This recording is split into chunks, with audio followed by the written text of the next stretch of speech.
नमस्कार, अमर उजाला बोनस में आपका स्वागत है। मैं हूं शुभम शंकधर और आप देख रहे हैं अपना मनपसंद prime time show bonus point. देश और दुनिया की तमाम खबरों को समेटे बोनस पॉइंट तैयार है और खबरों के विश्लेषण के लिए तैयार हैं मुंबई स्टूडियो से द बोनस के एडिटर अंशुमान तिवारी जी। सर, बहुत स्वागत है आपका। धन्यवाद शुभम। अंशुमान जी से चर्चा शुरू करूं उससे पहले आपको बता दूं आज कौन कौन सी खबरें ऐसी हैं जिन पर हम चर्चा करेंगे, जिनका विश्लेषण करेंगे। पहली खबर मॉनसून से जुड़ी होगी। मॉनसून का मिजाज समझेंगे। समय से पहले मॉनसून आ रहा है, फसलों के लिए कितनी राहत की खबर है, कितनी खुशखबरी है या कोई दिक्कत भी है, इसको जानेंगे।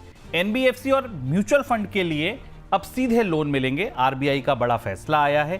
क्यों आया है, क्या नजर में रखकर यह फैसला लिया गया है, इसको जानेंगे। इसके बाद अब 10 लाख रुपए तक की जमा पर टेंशन फ्री होने की बारी। बैंकों में जमा 10 लाख रुपए तक का इंश्योरेंस होगा। रेगुलर एक्सरसाइज है। इस समय क्या कोई खास वजह है इसको करने की, ये जानेंगे, समझेंगे। एनएचएआई का कर्ज कैसे घटा, मुझे लगता है आज ये दिन की एक सबसे महत्वपूर्ण खबरों में से है। रोड लगातार बन रहे हैं, पिछले साल से ज्यादा रोड बने, उसके बाद भी कर्ज घटा। और हां, एक और इंपॉर्टेंट चीज जो हुई वो ये कि कैपेक्स भी बढ़ा। अगर पिछले साल की तुलना करें तो कैपेक्स भी बढ़ा। ये हुआ कैसे, इसको जानेंगे। इसके बाद ट्रंप है कि मानते नहीं, ईयू से खींचतान है, एप्पल हलकान है। अभी ट्रंप ही सुर्खियों में है। जापान से लेकर भारत तक हर जगह ट्रंप की चर्चा है क्योंकि कुछ ना कुछ चल रहा है। ये जानेंगे ईयू से खींचतान में क्या चल रहा है और एप्पल क्यों परेशान है। ये हम आज ट्रंप है कि मानते नहीं के थीम में जानेंगे। और इसके बाद समझेंगे पाकिस्तान का क्रिप्टो प्लान। जी हां, बड़े मायने हैं इसके, बड़ी महत्वपूर्ण पहल है ये। साउथ एशिया का पहला ऐसा देश जो रेगुलेटर बनाने जा रहा है क्रिप्टो का। कितनी बड़ी कोशिश है, क्या इसके पीछे है दरअसल, कैसे इसके तार भी अमेरिका से और ट्रंप से जुड़े हैं, इसको जानेंगे, समझेंगे। लेकिन पहली खबर मॉनसून से जुड़ी। देश में मॉनसून ने इस साल रिकॉर्ड समय से पहले दस्तक दी है। 24 मई को केरल पहुंचने के बाद अब अगले 3 दिनों में मुंबई और बेंगलोर में इसके पहुंचने की संभावना है। अगर मुंबई में मॉनसून 28 मई को पहुंचता है तो ये इस शहर का इतिहास में सबसे जल्दी आने वाला मॉनसून होगा, क्योंकि इससे पहले मॉनसून 29 मई को एक बार आया था, इससे पहले कभी नहीं आया। आईएमडी ने मुंबई के लिए येलो अलर्ट जारी किया है जिसमें भारी बारिश की संभावना जताई गई है। इससे पहले महाराष्ट्र के सिंधुदुर्ग और आसपास के क्षेत्रों में 25 मई को मानसून की शुरुआत हुई है, जो सामान्य से लगभग 10 दिन पहले है। आईएमडी के अनुसार अगले 3 दिनों में मानसून के महाराष्ट्र, कर्नाटक, आंध्र प्रदेश, तमिलनाडु और पूर्वोत्तर राज्यों के हिस्सों में फैलने की संभावना है। सर, मानसून जल्दी आ रहा है, फसल के लिहाज से समझें क्योंकि सब कुछ वहीं से जुड़ा है। फसल अच्छी होगी तो गांव खुशहाल होंगे, रिकवरी आएगी, डिमांड आएगी। बहुत नजरें इस समय मानसून पर टिकी हैं। अब मानसून समय से पहले आ रहा है, इसका मिजाज फसल के लिहाज से कैसा रह सकता है? शुभम, मानसून के इस मिजाज को और इस अर्ली और लेट अराइवल के पैटर्न को मैं कल शाम से मैं समझने की कोशिश कर रहा था। कुछ पिछले आंकड़े, क्योंकि भारत के पास मानसून के पुराने आंकड़े, काफ़ी बड़े, काफ़ी लंबे आंकड़े मौजूद हैं। बेहद दिलचस्प पैटर्न हमको दिखाई देता है। एक तो मानसून का अर्ली अराइवल रेयर है, जल्दी आना रेयर है। जैसा आपने बताया कि मुंबई में पहली बार ऐसा होगा जब मानसून इतने पहले पहुँचेगा। मुंबई में दरअसल मानसून की आमद हो चुकी है। मानसूनी बौछारें या मानसूनी शावर मुंबई में दिख रही है। मुंबई में सुबह से तेज बारिश है, तो इस हिस्से में यहां तक मानसून सक्रिय हो गया है। मानसून के अर्ली अराइवल से 2 तरीके के संकेत हमें मिलते हैं। पहला संकेत हमें यह मिलता है कि मानसून जल्दी आने के बाद अगर जल्दी निबट जाता है तो मानसून का जो उत्तरार्ध होता है, जहां पर दरअसल फसल को ज़्यादा पानी की ज़रूरत होती है अगस्त और सितंबर में, वहां चुनौती बनती है। और ऐसा रहा है पहले कि मानसून जल्दी आया है और जल्दी चुक गया है और बाद के हिस्सों में मानसून में बारिश नहीं हुई है। इसके रिकॉर्ड मौजूद हैं। दूसरी चीज़ ये कि मानसून का जल्दी आना भारतीय शहरों को और भारत की बाकी व्यवस्था के लिए चुनौती बनता है। इस बार एक और विशिष्ट परिस्थिति देखी गई, खासतौर से दिल्ली और दिल्ली के आसपास के इलाकों में लो प्रेशर एरिया की एक तरह से बाढ़ आई हुई है। दिल्ली के लोगों ने ऐसा मौसम कभी नहीं देखा। मई जून में वो भयानक गर्मियां देखते हैं, पर मई जून में जिस तरीके की बारिश हो रही है, ये बड़ा परिवर्तन है। फसल की दृष्टि से रबी की हार्वेस्ट लगभग पूरी हो चुकी है, कुछ हिस्सों में रबी की हार्वेस्ट जारी है, जहां अगर बारिश होती है तो थोड़ा नुकसान होगा। खरीफ की तैयारियां अभी शुरू नहीं हुई हैं, खरीफ की तैयारियां शुरू होने में थोड़ा वक्त है और मानसून उससे पहले आ गया है। तो ऐसा माना जा सकता है कि खरीफ की बुवाई थोड़ी अर्ली हो सकती है कई सारे इलाकों में, जहां पर आमतौर पर खरीफ की बुवाई जून के अंत तक शुरू होती थी, वहां अब ये बुवाई जून के प्रारंभ में ही शुरू हो सकती है। इस बात के संकेत हैं, जिसका लाभ हमें अर्ली क्रॉप के तौर पर मिलेगा। दूसरी बड़ी चीज़ ये कि अर्ली मानसून सामान्य रहेगा, बीच में ब्रेक करेगा, ये भी देखना हमारे लिए ज़रूरी है। आईएमडी की तरफ से इसके आकलन हमारे सामने आएंगे। फिलहाल मानसून की रफ्तार ये बता रही है कि हम कई हिस्सों में, देश के कई हिस्सों में जल्दी बुवाई की शुरुआत देख सकते हैं। ज़्यादा दारोमदार इस बात पर होगा कि मानसून अपने उत्तरार्ध में कैसी बारिश करता है, क्योंकि मानसून का उत्तरार्ध भारत में बहुत ट्रिकी रहा है। उत्तरार्ध में कभी बहुत ज़्यादा बारिश होती है, इसलिए आप जुलाई अगस्त के महीनों में भारत में बाढ़ का बड़ा प्रकोप देखते हैं। केरल के लिए एक और खबर ऐसी महत्वपूर्ण है कि केरल में जब जब अर्ली मानसून आया है, केरल में बाढ़ का खतरा रहा है। केरल का पैटर्न बताता है, केरल में मानसून लगभग 10 दिन पहले पहुंच गया है। भारतीय रिजर्व बैंक अब संकट के समय नॉन बैंकिंग फाइनेंशियल कंपनियों यानी एनबीएफसी और म्यूचुअल फंड को सीधे लोन देने पर विचार कर रहा है। ये कदम उन स्थिति के लिए है जब ये संस्थाएं सामान्य फंडिंग चैनलों से बाहर हो जाती हैं। आरबीआई की ईसीएफ समिति ने हाल ही में अपनी समीक्षा में इस संभावना पर चर्चा की है। सर, क्या है ये फैसला, क्यों लिया गया, क्या दिमाग में रखकर लिया गया और ये कैसे असर डालेगा? इस प्रस्ताव पर आरबीआई विचार कर रहा है। इसे हमें दूसरी खबर से भी जोड़ना होगा, जिस पर हम कार्यक्रम में चर्चा करेंगे, जो रिजर्व बैंक का डिविडेंड है, जो रिकॉर्ड डिविडेंड रिजर्व बैंक ने सरकार को दिया है। रिजर्व बैंक ने पिछले साल अपने कई सारे संचालनों से कमाई की और 2 प्रस्ताव सरकार रिजर्व बैंक के प्रबंधन की बोर्ड पर थे। पहला था कि सरकार को लाभांश बढ़ाया जाए। सरकार को लाभांश दिया गया, पिछले सालों में काफी बड़ा लाभांश दिया गया, हालांकि बाजार की अपेक्षाओं से थोड़ा कम था। और दूसरा, जो आरबीआई के पास एक कंटिजेंसी रिस्क बफर होता है, जिसको कि बैंकिंग की भाषा में सीआरबी कहते हैं, इसे बढ़ाया जाए। जालान कमेटी की सिफारिश के आधार पर इसे पिछले 2-3 सालों पहले बढ़ाया गया था, लेकिन अभी ये काफ़ी अब इसे बढ़ाने की संभावना फिर दिख रही है। और उसे बढ़ाने के संदर्भ में, बढ़ाने के ही की चर्चा के संदर्भ में यह माना गया कि रिजर्व बैंक अब सीधे एनबीएफसीज को और म्यूचुअल फंड कंपनियों को, जो क्राइसिस में है, जिनके पास फंड्स की शॉर्टेज है, जिनके पास रन ऑन द फंड शुरू हो जाता है, म्यूचुअल फंड्स के पास रिडम्पशन आ जाते हैं, उन्हें इस फंड रिजर्व बैंक से सीधे मदद दी जाए। तो शायद सीआरबी का आकार बढ़ाने के लिए रिजर्व बैंक उन सारे विकल्पों का चयन कर रहा है, जिनके जरिए ये स्थापित किया जा सके कि रिजर्व बैंक को एक बड़े कंटिजेंसी रिस्क बफर की जरूरत है, जो भारत की वित्तीय तंत्र में आने वाली किसी भी आपातकालीन स्थिति का या आकस्मिकता का सामना कर सकेगा। ध्यान रखना जरूरी है कि सीआरबी जितना बढ़ेगा, सरकार के लाभांश में, डिविडेंड में उतनी ही कमी होगी, क्योंकि सीआरबी का आकार कम है, इसलिए सरकार को लाभांश मिला है। तो ये चर्चा आरबीआई के बोर्ड में चल रही है सीआरबी बढ़ाने के लिए। जब सीआरबी बढ़ाया जाएगा तो उसका इस्तेमाल कहां किया जाएगा, इसे भी निर्धारित किया गया, और उसी संदर्भ में यह माना जा रहा है कि आरबीआई अब एनबीएफसीज और म्यूचुअल फंड्स को संकट में मदद देने की तैयारी करेगा। सरकार बैंक डिपॉजिट इंश्योरेंस लिमिट को बढ़ाने पर गंभीरता से विचार कर रही है। फिलहाल ये सीमा 5 लाख रुपए, जिससे अगले 6 महीनों में बढ़ाया जा सकता है। हालांकि अंतिम निर्णय अभी नहीं हुआ है, लेकिन संकेत ऐसे मिल रहे हैं कि नई सीमा 10 लाख रुपए के भीतर हो सकती है। ये सीमा deposit insurance and credit guarantee corporation के माध्यम से प्रदान की जाती है, जो बचत, चालू खाते, फिक्स डिपॉजिट, रिकरिंग डिपॉजिट, किसी भी तरीके का आपका लेन देन हो बैंक में, उस पर प्रभावी होती है।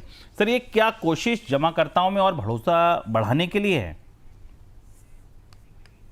हाँ, क्योंकि 2020 में शुभम याद होगा, जब पीएमसी बैंक की क्राइसिस आई थी, उसके बाद सरकार ने इस समय सीमा, इसको इंश्योरेंस की सीमा को 5 लाख बढ़ाकर किया था। 1993 के बाद, लंबे समय बाद, इसे 1 लाख से बढ़ाकर 5 लाख रुपए तक की जमा पर इंश्योरेंस की व्यवस्था दी गई थी।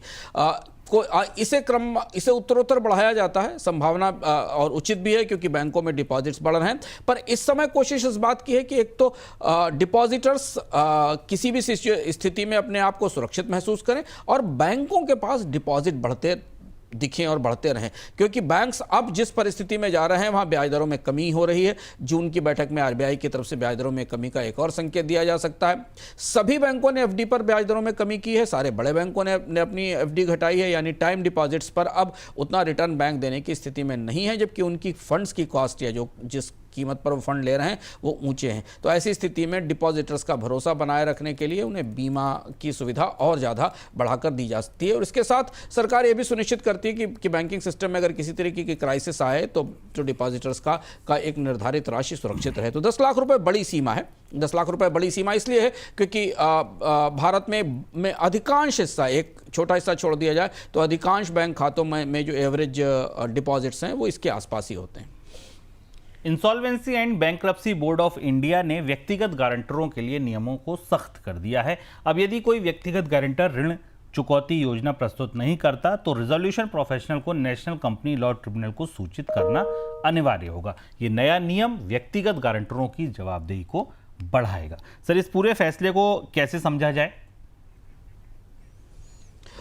पर्सनल गारंटर्स को लेकर काफ़ी चर्चा रही है पिछले वर्षों में आईबीसी के भीतर कि जो पर्सनल गारंटर हैं उनको कैसे, उनकी जिम्मेदारियां कैसे बढ़ाई जाएं। लेकिन अब आईबीसी इस व्यवस्था को और ज़्यादा सख्त करने जा रहा है और वजह यह है कि डिफ़ॉल्ट की स्थिति में वो सारे लोग जो जिम्मेदार हैं, मौजूद हैं, उन्हें किसी न किसी तरह से अकाउंटेबल बनाया जाए। आईबीसी के कानून में कुछ और भी बदलाव होने की तैयारियाँ हैं, जैसे कि कंपटीशन कमीशन से अप्रूवल का प्रावधान था जिसे बदला जा रहा है और अब इस पर्सनल गारंटर्स के लिए थोड़े सख्त नियम लाने की तैयारी की जा रही है और इससे एनसीएलटी की पूरी प्रक्रिया को और प्रोफेशनल बनाने में मदद मिलेगी। National highway authority of India ने वित्त वर्ष 2024-25 में अपने कर्ज को 27% तक घटाकर 2,44,000 करोड़ पर ला दिया है। ये कमी 90,000 करोड़ की है। इस दौरान एनएचएआई ने 5,614 किलोमीटर हाईवे का निर्माण किया है, जो लक्ष्य से 5,000 किलोमीटर से ज़्यादा अधिक है। साथ ही 2.5 लाख करोड़ रुपए से अधिक का पूंजीगत व्यय किया है, जो पिछले साल के मुताबिक 21% ज़्यादा है। एनएचएआई एक ऐसी कंपनी है जिसकी खबर जब भी आती थी तो हमेशा कर्ज बढ़ा, नए बॉन्ड इस तरह आती थी। सर, लेकिन इस बार हाईवे भी बने, खर्चा भी बढ़ा, फिर भी कर्ज घट गया, ऐसा कैसे? एनएचआई की तस्वीर बेहतर हुई है 2 साल के अंदर और 2 बड़ी वजह हैं। एनएचआई ने अपने कर्ज में, एनएचआई के कर्ज के आंकड़े को हम देखने की कोशिश कर रहे हैं, जबकि कैपेक्स बना हुआ है। उसमें एक दिलचस्प बात है कि एनएचआई ने 50,000 करोड़ रुपए का लोन जो स्मॉल सेविंग फंड से लिया था उसे पूरा चुका दिया है। ये पूरा बर्डन, और इसलिए हमें कर्ज में बड़ी कमी दिखाई दे रही है। और इसके साथ जो ब्याज भुगतान है, क्योंकि एनएचआई की सबसे बड़ी चिंता और चुनौती ये थी कि उसके जो रेवेन्यूज थे उसका एक बहुत बड़ा हिस्सा ब्याज भुगतान में जा रहा था। इसके अलावा बैंकों का लोन जो करीब 78,400 करोड़ रुपए का था उसे घटाकर 42,255 करोड़ रुपए पर लाया गया है। ये कैपेक्स बनाए रखते हुए एनएचएआई ने ये महत्वपूर्ण सफलता हासिल की और इस वजह से जो एनएचएआई का डेट रीपेमेंट है और कर्ज है उसमें कमी हुई है। ये हुआ कैसे? इसकी 2 बड़े दिलचस्प वजह हैं। एनएचएआई ने अभियान चलाकर बनी हुई सड़कें बेची। अब ये अपने आप में एक विवाद और बहस का विषय है कि भारत में सड़कें बनाई जाती हैं एनएचएआई की तरफ से लोगों को चलने के लिए। एनएचएआई टैक्स पेयर्स की मनी से बैंकों के कर्ज से सड़क बनाती है, फिर उसको बनाकर लोगों को बेच देती है। एनएचएआई ने 28,724 करोड़ रुपए की राशि सड़कें बेचकर जुटाई और वो पूरी की पूरी राशि दरअसल कर्ज चुकाने में इस्तेमाल की गई। इसमें इनविट भी शामिल था, उसमें सीधे भी दिए जाने था। इनविट की रिसिप्ट करीब 17,738 करोड़ रुपए थी। इसके अलावा जो सबसे महत्वपूर्ण बात है वो टोल कलेक्शन है, जो भारत के लोगों को बहुत चुभता है और भारत में टोल की दरें रिकॉर्ड ऊंचाई पर हैं। 26,500 करोड़ रुपए टोल से एनएचएआई ने वसूले हैं। भारत के अधिकांश सड़कों पर अब टोल की रेट 2 रुपए 3 रुपए पर किलोमीटर के आसपास पहुंच गई है और ये टोल जो था, टोल और बनी हुई सड़कों को बेचना, इन 2 चीज़ों ने एनएचएआई को अपना कर्ज घटाने में और कम करने में मदद की होगी। जो लोग पिछले रिकॉर्ड से शायद परिचित नहीं, एनएचएआई को 3 साल 4 साल पहले सरकार ने बाजार में कर्ज लेने से रोक दिया था। किसी तरीके के बॉन्ड जारी करने से, किसी तरीके की सॉवरेन बोरिंग करने से रोक दिया था और ये कहा था कि पहले एनएचएआई अपना पुराना कर्ज वापस करे और ख़त्म करे, तब उसे नया कर्ज लेने की छूट मिलेगी। पुराना कर्ज जमीन के अधिग्रहण के कारण बढ़ा था और इसके अलावा एनएचएआई की परियोजनाएं जो उलझी हुई थी उन्हें बेल आउट करने के लिए कारण बढ़ा था। यूको बैंक के पूर्व चेयरमैन और मैनेजिंग डायरेक्टर सुबोध कुमार गोयल को ईडी ने 16 मई को दिल्ली में उनके आवास से गिरफ्तार किया है। उन पर आरोप है कि उन्होंने कोलकाता की एक company CSPL Concast steel and power limited को 6,210 करोड़ रुपए का ऋण दिया कर्ज दिया, जिसमें 1400 करोड़ रुपए बैंक का एक्सपोजर था, यूको बैंक का। ईडी की जांच में सामने आया था कि गोयल ने 9 शेल कंपनियों का जाल बनाकर उनसे रिश्वत ली। ठीक है, कर्ज आपको दिया, आप हमारी इन कंपनियों में पैसा डाल दीजिए रिश्वत का। उनके परिवार के सदस्य ही उन कंपनियों में निदेशक थे। इन कंपनियों के माध्यम से उन्होंने संपत्तियां भी खरीदी, अपने परिवार की यात्रा और व्यक्तिगत खर्चों को पूरा किया। कोर्ट की पेशी के दौरान गोयल की जमानत याचिका खारिज कर दी गई और उन्हें 26 मई तक ईडी की हिरासत में भेज दिया गया। सर, आज नाम यूको बैंक का है, घोटाले के तरीके एक ही हैं, बैंकों के नाम बदल रहे हैं। सवाल यही है कि सर, बैंकों में ये सब कुछ रुक क्यों नहीं रहा है? ये अगर आप शुभम देखें तो ये इस तरीके की घटनाओं की आमद बराबर होती, चरित्र बदलते हैं। वही एक सेट थ्योरी, और कितनी आजमाई हुई थ्योरी है भारत की बैंकिंग उद्योग की।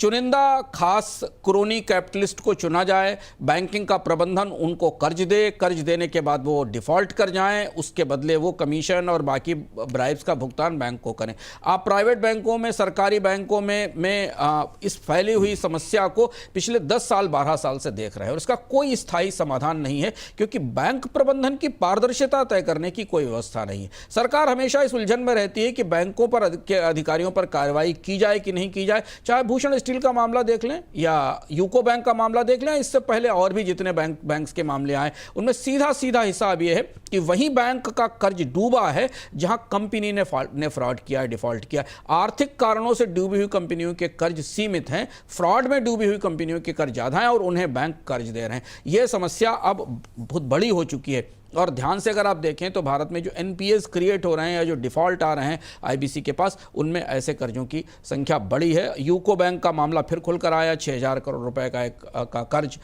इस तरह डुबाया गया है और अंततः यह मामला ईडी के पास लैंड करता है। ईडी जांच पड़ताल करती है, वसूली की कोई उम्मीद तो कहीं दिखती नहीं है। जापान की टेक कंपनी सॉफ्टबैंक के फाउंडर और सीईओ मायायोशी सोन ने अमेरिका और जापान के बीच एक संयुक्त सॉवरेन वेल्थ फंड बनाने का प्रस्ताव दिया है। इस फंड का उद्देश्य अमेरिका में बड़े पैमाने पर टेक्नोलॉजी और इंफ्रास्ट्रक्चर प्रोजेक्ट में निवेश करना है। इस प्रस्ताव पर सन ने America treasury secretary Scott Bessent के साथ चर्चा भी की है। हालांकि अभी इसे औपचारिक रूप से घोषित नहीं किया गया है। माना यह जा रहा है कि इसकी जो शुरुआती पूंजी होगी वो $300 बिलियन हो सकती है। सर, जापान अमेरिका में निवेश क्यों कर रहा है और ये फंड कैसे काम करेगा? मासायोशी सन पहले भी अमेरिका में अपने फंड्स के साथ सक्रिय रहे हैं। उन्होंने स्टार्टअप्स को लेकर सिलिकॉन वैली में फंड्स बनाए थे। अभी सॉफ्टबैंक का जो प्रॉफिट के आंकड़े हमारे सामने खुले हुए हैं वो करीब 124% के आसपास सॉफ्टबैंक ने के प्रॉफिट में बढ़ोतरी रिपोर्ट की गई है। कंपनी की जो नेट इनकम है वो 517 बिलियन येन है, करीब $3.5 बिलियन के आसपास है। तो मासायोशी सन के पास अच्छा फंड उपलब्ध है। जापान और अमेरिका के रिश्तों में ये जो बड़े फंड मैनेजर्स हैं और जिनके पास ह्यूज फंड है, उनकी एक बड़ी भूमिका रही है। और अब डोनाल्ड ट्रंप जिस तरह से बड़े निवेशकों को अपने यहाँ आकर्षित कर रहे हैं, सऊदी अरब से या मध्य पूर्व के देशों से सॉवरेन वेल्थ फंड को, उसी दिशा में मासायोशी सन का यह प्रस्ताव है कि अमेरिका और जापान मिलकर एक फंड बनाएं और उस फंड का निवेश टेक्नोलॉजी और इंफ्रास्ट्रक्चर में किया जाए। डोनाल्ड ट्रंप इस तरीके के प्रस्तावों को पसंद करते हैं। वो चाहते भी हैं कि इस तरीके से अमेरिका में निवेश आए, क्योंकि अमेरिका निवेश मांगने निकल रहा है, निवेश करने वाला देश नहीं है। ये बात हमने हाल के डोनाल्ड ट्रंप के दौरों में देखी है। इसका असर जापान और अमेरिका के रिश्तों को बेहतर करने में भी पड़ेगा, क्योंकि अमेरिका ने टैरिफ बढ़ाकर जापान के लिए बड़ी मुसीबतें पैदा कर दी हैं। जापान के उत्पादन में गिरावट आई है। ऑटो कंपनियां गहरे संकट में हैं और एक संकट जो जापान में राइस का, चावल का, जिसके बारे में पिछले सप्ताह हमने जिक्र किया था, उस संकट का समाधान भी अमेरिका से ही मिलने की उम्मीद है, क्योंकि अमेरिका से जापान को चावल का आयात करना पड़ेगा। तो मासायोशी सन का ये $300 बिलियन का जो प्रपोजल है, ये डोनाल्ड ट्रंप की सरकार की कोशिशों को और निवेश आकर्षित करने की कोशिशों के अनुरूप बैठता है। इस पर क्या प्रतिक्रिया होती है अमेरिका की सरकार की, यह हमें देखना होगा। अमेरिकी राष्ट्रपति डोनाल्ड ट्रंप ने एप्पल को चेतावनी दी है कि यदि कंपनी भारत या अन्य देशों में आईफोन का निर्माण जारी रखती है तो अमेरिका में बेचे जाने वाले आईफोन पर 25% का आयात शुल्क लगाया जाएगा। ट्रंप ने कहा, ठीक है, आप भारत जा सकते हैं, लेकिन अमेरिका में बिना टैरिफ के नहीं बेच सकते। उन्होंने ये भी कहा कि आईफोन अमेरिका में ही बनाए जाने चाहिए। ट्रंप के इस बयान के बाद एप्पल के शेयरों में लगभग 3% की गिरावट आई। कंपनी पहले ही चीन से उत्पादन हटाकर भारत में विस्तार कर रही है, लेकिन अब अमेरिकी बाजार में बिक्री पर टैरिफ की संभावना से चिंता बढ़ गई है। सर, पहला और सीधा सवाल यही है कि एप्पल जो है वो अमेरिका में आईफोन बना क्यों नहीं सकती? वो चीन जाती है, चीन से समेटकर भारत आती है, भारत में और एक्सपेंशन की बात चल रही है, क्यों नहीं अमेरिका में ही टैरिफ के लिए जब बातचीत चल रही, क्यों नहीं अमेरिका में ही आईफोन बना ले? ये बेहद दिलचस्प है और ये तथ्य जानना ज़रूरी है कि जापान की कंपनियां अमेरिका में कार क्यों नहीं बना सकती, एप्पल अमेरिका में आईफोन क्यों नहीं बना सकता। ये वास्तविकताएं हैं जो डोनाल्ड ट्रंप और उनकी सरकार शायद समझते हुए भी इस तरीके के फैसले कर रही है। एप्पल का तो स्टॉक टूटा ही, इसके अलावा चाइना में जो एप्पल के सप्लायर्स हैं, जो एप्पल को पुर्जे उपकरण हिस्से देते हैं, उनके स्टॉक्स में भी आज गिरावट आई इस फैसले के बाद।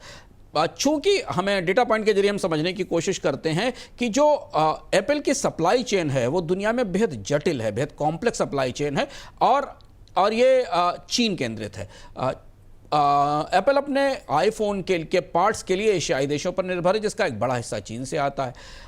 दूसरी बड़ी वजह क्यों नहीं बना सकती, क्योंकि यूएस में आईफोन बनाने की लागत करीब $1500 से $3500 तक आती है। चीन और भारत में ये $1200 में बन जाता है। यूएस में लेबर महंगे हैं, चीन में हजारों कुशल श्रमिक आसानी से उपलब्ध हैं। टिम कुक ने ये बात पहले कही भी थी कि चीन में जो स्किल्ड लेबर है आईफोन बनाने के लिए, उसकी आपूर्ति बहुत अच्छी है। अमेरिका में ऐसे लोग मौजूद नहीं हैं।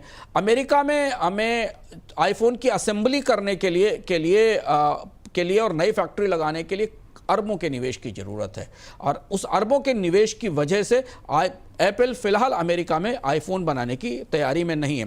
कुछ छोटे काम जो हाथ से होते हैं, स्क्रू लगाने जैसे, उन कामों के लिए तो अमेरिका में लेबर की कॉस्ट सबसे ज़्यादा है। एप्पल ने टेक्सास में मैक बनाने की एक फैक्ट्री लगाने की कोशिश भी की थी और वो असफल रही थी और इसके बाद एप्पल ने अपने समग्र उत्पादन को एशिया के देशों में ट्रांसफ़र किया है। सर, दूसरा बड़ा सवाल यह कि एप्पल अब लड़ेगा कैसे इससे? शुभम, एप्पल सरकार से लड़ने को तैयार नहीं है। टिम कुक लड़ने को तैयार नहीं है। एप्पल के हिसाब को, बैलेंस शीट को और कॉस्ट को देखें जो हमने आपको सामने खोला है, उस हिसाब से अगर आप ध्यान से देखें तो एप्पल अमेरिका में फिलहाल 2028 तक फोन बनाने की क्षमताएं लगाने की स्थिति में नहीं होगी, जो हमने आपको डेटा पॉइंट में बताया, क्योंकि इसमें जितना निवेश चाहिए वो एप्पल की पूरी बैलेंस शीट को ध्वस्त कर देगा। एप्पल चीन पर निर्भरता कम कर रहा है। इसके लिए वियतनाम और भारत 2 नए सेंटर एप्पल ने चुने हैं जहां फोन बनाए जा रहे हैं, लेकिन अमेरिका में फिर भी उत्पादन की संभावना नहीं है। जो संकेत बाजार से मिल रहे हैं वो ये हैं कि एप्पल टैरिफ को स्वीकार करेगा, बर्दाश्त करेगा जो टैरिफ लगाया जाएगा, और उससे अमेरिका के लोगों के लिए फोन अन्य बाजारों की तुलना में महंगे हो जाएंगे। एप्पल के लिए फिलहाल महंगे टैरिफ और फोन की कम मांग को बर्दाश्त करना ज्यादा बेहतर प्रिपोजिशन है, बजाय इसके कि वो अरबों डॉलर का निवेश करे और भारी नुकसान उठाए अपने उत्पादन को लेकर। तो या तो डोनाल्ड ट्रंप को ये टैरिफ की धमकी वापस लेनी पड़ेगी, जैसी वो कई मामलों में कर चुके हैं, या फिर एप्पल शायद अगले कुछ दिनों में इस बात का संकेत देगा कि वो अमेरिका में टैरिफ का बोझ उठाने को तैयार और अमेरिका के लोगों के लिए आईफोन महंगे होंगे। अमेरिका में आईफोन बनाए जाने की संभावना 2028 से पहले तो नहीं दिखाई देती, वो भी इस स्थिति में कि जब बहुत सारे लागत के फैक्टर्स एप्पल के पक्ष में हों। चलिए अगली खबर। अमेरिकी राष्ट्रपति डोनाल्ड ट्रंप ने यूरोपियन संघ के साथ व्यापार वार्ताओं की समय सीमा को 9 जुलाई तक बढ़ा दिया। इससे पहले ट्रंप ने ईयू से आयातित अधिकांश वस्तुओं पर 20% टैरिफ की घोषणा की थी, इसके बाद 10% कर दिया। हालांकि शुक्रवार को उन्होंने वार्ताओं की धीमी गति पर असंतोष जताते हुए 1 जून से टैरिफ को 50% तक बढ़ाने की धमकी दी। रविवार को बात बदली। रविवार को ट्रंप ने यूरोपियन आयोग की प्रमुख उर्सुला वॉन डेर येलेन से बात की, बताया कि बहुत अच्छी बातचीत रही और उसके बाद इस समय सीमा को बढ़ा दिया। इतनी उथल पुथल क्यों थी, इतनी बेचैनी क्यों थी? इसको आप इस आंकड़े से भी समझ सकते हैं कि पिछले साल ईयू ने अमेरिका को $600 बिलियन से अधिक का निर्यात किया, जबकि अमेरिका से 370 बिलियन का आयात हुआ था। इसीलिए ये खींचतान थी। सर, ये जो बेचैनी है, अब ये जो समय सीमा बढ़ी है, क्या लगता है आपको कितनी टिकाऊ है, क्या होगा? इस पूरी खींचतान को हम कैसे समझें? डोनाल्ड ट्रंप टैरिफ की गन दिखाकर या टैरिफ की धमकी देकर आप समझौता करने की कोशिश कर रहे हैं, और उन्होंने दुनिया के अन्य देशों के साथ भी किया।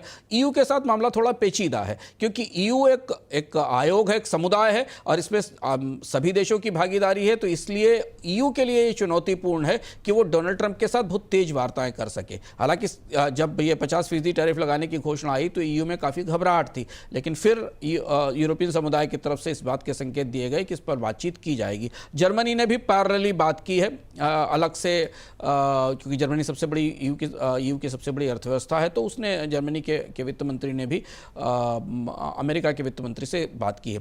उलझन यह है कि अमेरिका और यूरोप के सप्लाई चेन्स कई मामलों में एक दूसरे से मिलती हैं, और एक बड़ी निर्भरता है अमेरिका की यूरोप की सप्लाई चेन के ऊपर, और यूरोप की एक बड़ी निर्भरता है अमेरिका के बाजार के ऊपर। यूरोपीय समुदाय में किसी एक देश का फैसला नहीं होता, ये पूरे देश के पूरे समूह का फैसला है, और इसलिए यूरोप को व्यापार वार्ताएं करने में लंबा समय लगता है। डोनाल्ड ट्रंप तत्काल फैसला चाहते हैं और दिखाना चाहते हैं। इसके पीछे की एक वजह, जैसे कल एक आंकड़ा आया जो शायद दर्शकों के लिए उपयोगी हो। कल आंकड़ा आया कि अमेरिका में टैरिफ लगने के बाद अप्रैल के महीनों में अमेरिकी सरकार को $16.5 बिलियन का रेवेन्यू मिला है। जो एडिशनल जो टैरिफ लगाया गया था, ये रेवेन्यू इंपोर्टर्स ने पे किया है, और ये बढ़ा हुआ जो रेवेन्यू टैरिफ है, ये बाद में महंगाई बनकर बाजार में पहुंचेगा। तो डोनाल्ड ट्रंप ये दिखाना चाहते हैं कि जो उनके बड़े व्यापार भागीदार हैं, जो यूरोप जो बड़ा सामान भेजते हैं, करीब 600 बिलियन डॉलर के आसपास का ट्रेड है, उस पर अगर कोई टैरिफ की व्यवस्था बन जाती है तो अमेरिका को जल्दी राजस्व बढ़ाने में मदद मिलेगी, और इससे डोनाल्ड ट्रंप की जो घटती साख है, घटती लोकप्रियता है, उसको सहारा मिलेगा। और इसलिए वो ये इस चेतावनीपूर्ण कार्रवाई पे काम कर रहे हैं। इतना आसान नहीं होगा यूरोपीय समुदाय और अमेरिका के बीच में व्यापार संधि होना। पाकिस्तान अब क्रिप्टो करेंसी और बिटकॉइन माइनिंग को लेकर बड़ा दांव खेलने जा रहा है। देश में क्रिप्टो को वैध बनाने के लिए, उसे रेगुलेट करने के लिए पाकिस्तान डिजिटल एसेट्स अथॉरिटी यानी PDAA बनाई गई है, जो crypto exchange, wallet, stable coins और डेफी को रेगुलेट करेगी। क्रिप्टो को वैध बनाने वाला साउथ एशिया का पहला देश बन सकता है पाकिस्तान। सर, थोड़ा विस्तार से बताइए कि पाकिस्तान का पूरा क्रिप्टो प्लान है क्या? पाकिस्तान ने अपनी इस योजना से सिर्फ भारत या एशिया को नहीं, दुनिया के कई देशों को चौंकाया। और इस योजना की जो भीतर की परतें, वो आपको बताते हैं कि पाकिस्तान कैसे साउथ एशिया में क्रिप्टो को लेकर सबसे आक्रामक और सबसे एग्रेसिव देश के तौर पर सामने आ रहा है। पाकिस्तान ने क्रिप्टो करेंसी को वैध करने की तैयारी की है। साउथ एशिया में अभी किसी देश में इस तरह से लीगलाइज नहीं की गई है।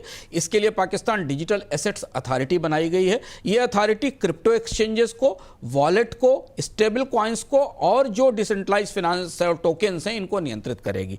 क्रिप्टो ने बिनांस, पाकिस्तान ने बिनांस के जो पूर्व सलाहकार हैं चांगपेंग झाओ, उन के पूर्व CEO हैं, उन्हें अपना सलाहकार बनाया है बिनांस, जो कि सबसे बड़ा एक्सचेंज है। पाकिस्तान क्रिप्टो काउंसिल का ढांचा, पाकिस्तान की क्रिप्टो काउंसिल क्रिप्टो ट्रेडिंग और ब्लॉकचेन के लिए एक लीगल स्ट्रक्चर बना रही है, जिससे कि पाकिस्तान में बड़े पैमाने पर क्रिप्टो की ट्रेडिंग भी हो सके, और ये FATF के नियमों के तहत बनाया जा रहा है। ऐसा बताया जा रहा है कि पाकिस्तान ने इस पूरे क्रिप्टो की व्यवस्था के लिए FATF से बात की थी, और जो मनी लॉन्ड्रिंग के नियम हैं उन्हें लागू करते हुए इस ढांचे को बनाया जा रहा है। तो पाकिस्तान केवल रेगुलेटरी ढांचा ही नहीं बना रहा है क्रिप्टो का, जो साउथ एशिया में पहली बार हो रहा है, और एक्सचेंजेस को रेगुलेट करने और कॉइन्स को रेगुलेट करने के लिए, बल्कि माइनिंग के लिए भी में निवेश करने की तैयारी कर रहा है, जो और भी चौंकाने वाला है। पाकिस्तान ने करीब 2000 मेगावाट की अतिरिक्त बिजली बिटकॉइन माइनिंग और AI डेटा सेंटर्स के लिए दी है। साहिवाल, चाइना हब और पोर्ट कासिम जैसे जो थर्मल पावर प्लांट हैं, वहाँ से अतिरिक्त बिजली का उत्पादन जो होता है उसे माइनिंग में दिया जाएगा। सेकेंड फेज में रिन्यूएबल एनर्जी को पर फोकस किया जाएगा, और वहाँ से बिजली लाई जाएगी। माइनिंग और AI सेंटर्स के लिए टैक्स की छूट दी जाएगी। और यहाँ हम आपको याद दिलाना चाहेंगे कि इस बार का अर्थम जरूर देखिएगा। इस बार का अर्थम आपको खोलकर बताता है कि कैसे दुनिया क्रिप्टो की तरफ अब बढ़ने को तैयार है, कानूनी तौर पर, बहुत वैध तौर पर। और डोनाल्ड ट्रंप के साउंड मनी प्लान के तहत क्रिप्टो सबसे से मुख्य भूमिका निभा रही है और अगले 1 साल 2 साल में दुनिया के फॉरेक्स रिजर्व्स में क्रिप्टो की एक अपनी भूमिका होगी। और अगर आप उसे देखेंगे तो आपको पता चलेगा कि डोनाल्ड ट्रंप अमेरिका में जैसा कुछ कर रहे हैं वैसा ही कुछ पाकिस्तान करने की कोशिश कर रहा है। टेक्सास में जैसे डोनाल्ड ट्रंप ने माइनिंग के लिए बिजली पर टैक्स छूट दी है, बिजली की आपूर्ति बढ़ाई है, लगभग वैसी ही कोशिश हमें पाकिस्तान में दिखाई दे रही है। तो क्रिप्टो रेगुलेशन और क्रिप्टो माइनिंग ये दोनों में पाकिस्तान ने पहल की है। सर बाजार की क्या तैयारी है, रणनीति क्या है यहां पर? पाकिस्तान का जो इंटरनल डॉक्यूमेंट है, जो क्रिप्टो काउंसिल के डॉक्यूमेंट हैं, वो बता रहे हैं कि पाकिस्तान 2025 तक करीब 15 से 27 मिलियन क्रिप्टो यूजर्स को टारगेट कर रहा है, यानी दुनिया में 9वां स्थान होगा क्रिप्टो यूजर्स में। डिजिटल एसेट्स अथॉरिटी मान रही है कि $25 अरब का जो अनौपचारिक क्रिप्टो बाजार है, जो पाकिस्तान का दुनिया के कई देशों में भी फैला हुआ है, जो रेगुलेटेड नहीं है उसे रेगुलेट किया जाएगा। पाकिस्तान ने अमेरिकी राष्ट्रपति का जो क्वाइन है, ट्रंप क्वाइन है, उसके साथ भी साझेदारी की है। और अगर ये पूरी प्रक्रिया सफल हुई और तो फिर क्रिप्टो को वैध करने वाला पाकिस्तान दक्षिण एशिया में पहला देश होगा। सर एक और खबर पाकिस्तान की, क्योंकि चर्चा छिड़ी है तो उसके संदर्भ में वर्ल्ड बैंक से सर जो लोन मिलने वाला है भारत पर, उसकी क्या रणनीति होगी? भारत के लिए ये थोड़ा चुनौतीपूर्ण है। पाकिस्तान को अब करीब करीब $20 बिलियन के एक लोन की किस्त वर्ल्ड बैंक से मिलने वाली है, जिसके बारे में जिसकी तैयारियां शुरू हो गई हैं और ऐसा लग रहा है कि अगले महीने तक वो किस्त मिल जाएगी, जो कि तमाम विकास कार्यों के लिए होगी। भारत ने जैसे IMF में विरोध किया था वैसे ही इसका विरोध करेगा। भारत की कोशिश ये है कि IMF की वर्ल्ड बैंक के इस लोन से रोकने के लिए पाकिस्तान को फतफ की ग्रे लिस्ट में, FATF और मनी लॉन्ड्रिंग का जो रेगुलेटरी संस्था है दुनिया में, उसकी ग्रे लिस्ट में रखने पर दबाव बनाया जाए। क्योंकि अगर पाकिस्तान उस ग्रे लिस्ट में बना रहता है तो उसे अंतर्राष्ट्रीय फंडिंग हासिल करने में, विदेश से निवेश हासिल करने में चुनौती बढ़ती रहेगी। चूंकि आतंकवाद का पोषण पाकिस्तान से होता है, तो भारत लगातार अंतर्राष्ट्रीय मंचों पर, FATF के मंच पर एक कोशिश करेगा साबित करने की कि पाकिस्तान को जो पैसा मिलता है, फंडिंग मिलती है, वो अंततः आतंकवाद को पोषित करने पर जाती है। तो ये डिप्लोमेटिक जद्दोजहद है जो अब हमें आने वाले समय में दिखेगी। पहले हमें IMF के मंच पर दिखी थी, अब ये वर्ल्ड बैंक के मंच पर दिखाई देगी। अमेरिका की ओर से लगाए गए 25% टैरिफ के चलते जापान की ऑटो इंडस्ट्री पर गहरा संकट है। टोयोटा, निसान, होंडा जैसी कंपनियों के साथ साथ छोटे मझोले सप्लायर्स भी दबाव में हैं। जापान की प्रमुख कंपनियों ने चेतावनी दी है कि इन टैरिफ से उन्हें सालाना लगभग $28 बिलियन का नुकसान हो सकता है। सर कितना बड़ा संकट है अगर मापजोक की जाए तो जापान के ऑटो उद्योग पर? जापान के ऑटो उद्योग के लिए ट्रंप के टैरिफ सबसे बड़ी चुनौती बने। और जापान में चूंकि कई तरीके की समस्याएं इस समय दिख रही हैं, महंगाई, औद्योगिक उत्पादन में कमी, इस बीच में जापान बड़ा बाजार है, अमेरिका बड़ा बाजार है जापान की ऑटो कंपनियों के लिए, और इसलिए उनकी परिस्थिति में पर खासा दबाव दिख रहा है। डेटा पॉइंट के जरिए हम इसे समझने की कोशिश करेंगे कि जापान के भीतर जापान के ऑटो उद्योग की परिस्थितियां क्या हैं। अप्रैल और मई से जापानी ऑटो पार्ट्स पर करीब 25% टैरिफ लगा दिया गया है। सभी इंपोर्टेड वाहनों पार्ट्स पर 10% टैरिफ है। तैयार वाहनों पर और 600 से ज़्यादा ऑटो पार्ट्स पर टैरिफ लागू कर दिया है। और इससे जापान ऑटो मेकर्स बुरी तरह हिल गए हैं। माना जा रहा है कि 2025 में अमेरिकी बाजार को आपूर्ति करने में, सप्लाई करने में ऑटो कंपनियों पर $11 बिलियन के टैरिफ का असर पड़ेगा। और इसलिए जापानी कंपनियां सरकार से देश की सरकार से बेल आउट पैकेज की मांग कर रही हैं, स्टिमुलस की मांग कर रही हैं। कंपनियों ने अपने यहां छटनी शुरू की है, प्लांट्स को बंद करने की परिस्थिति आ गई है। इसके अलावा कोशिश ये की जा रही है कि किसी तरह से अन्य बाजारों का विकल्प ढूंढा जाए। कई बड़ी कंपनियों ने अपने अगले साल के लिए और अगली छमाही के कारोबार के आकलन भी रोक दिए हैं। जी चलते चलते एक छोटी सी खबर और। भारतीय रिजर्व बैंक ने वित्त वर्ष 2024-25 के लिए केंद्र सरकार को 2.69 लाख करोड़ रुपए का अधिशेष यानी कि सरप्लस ट्रांसफर करने को मंजूरी दी है। ये अब तक का सबसे बड़ा एनुअल ट्रांसफर है, जो पिछले साल के 2.1 लाख करोड़ रुपए से करीब 27% ज़्यादा है। ये राशि सरकार के बजट अनुमान 2.56 लाख करोड़ से भी अधिक है। इससे सरकार को लगभग 0.2% GDP के बराबर अतिरिक्त वित्तीय संसाधन मिलेंगे। सर क्या आपको लगता है कितनी राहत की बात है ये सरकार के लिए?